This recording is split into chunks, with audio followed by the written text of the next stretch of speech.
खुशियों के रंग नेशनल ऑटोमोबाइल के संग अब सभी प्रकार की टू व्हीलर गाड़ियां उपलब्ध है, वो भी आकर्षक ऑफर्स के साथ। संपर्क कीजिए नेशनल ऑटोमोबाइल, हरिगंज और भोगट रोड, खंडवा। क्या नाम है तुम्हारा? सियाराम चौक की रहने वाली हूँ। हाँ, क्या हुआ पूरा बताओ।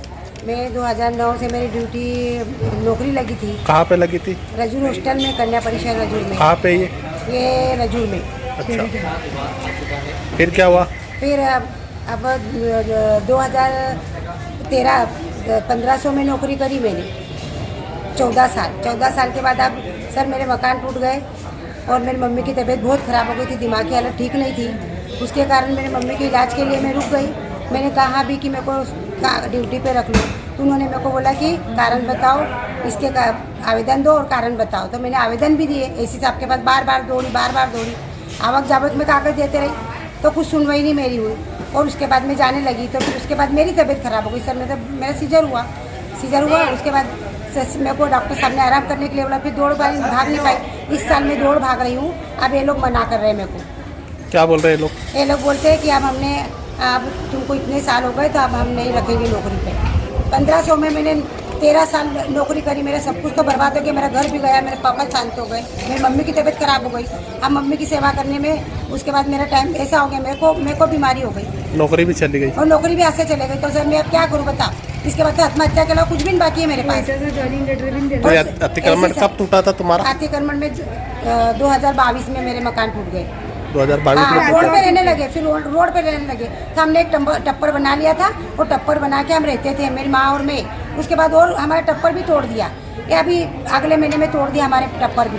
तो अभी भी हम रोड पे रह रहे थे। अब कहाँ रहेंगे बताओ? और मेरे साथ में नौकरी थी तो चलो नौकरी का सहारा, तो नौकरी भी छीन ली इन लोगों ने। अब मेरी बूढ़ी माँ को मैं क्या खिलाऊंगी, क्या करूँगी बताओ? नौकरी काहे की थी? रसोईया की। रसोईया? हाँ।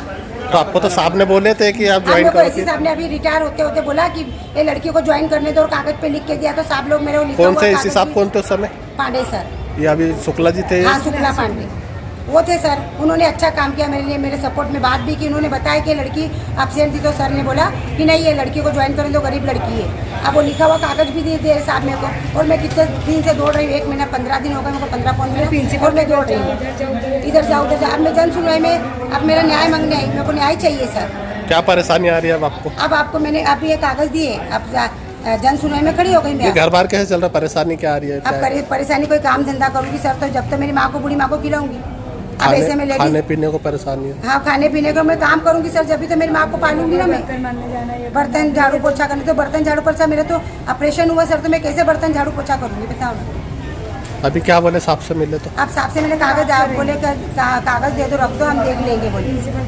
अब क्या चाहते हैं अब आप? मैं तो चाहती हूँ मेरी नौकरी मुझे वापस दिया जाए। उसमें नौकरी में लिखा था कि 90 दिन जो सलंग नौकरी कर लेगा उनको नहीं हटाएंगे। तो मेरे को तो 14 साल हो गए ना सर। 1500 में 14 साल मैंने बिताए, कैसे बिताए साहब? अब 1500 में मेरा घर खर्च भी मैं खाती पीती थी, मैं चलाती थी। अभी तनख्वाह बढ़ने पर इन लोगों ने मेरे को हटा दिया। परमानेंट मेरे साथ वाले को परमानेंट कर दिया सर, मेरे को हटा दिया। तो आप गरीब लड़की, एक महिला की तुम मदद नहीं कर सकते तो किसकी मदद करोगे?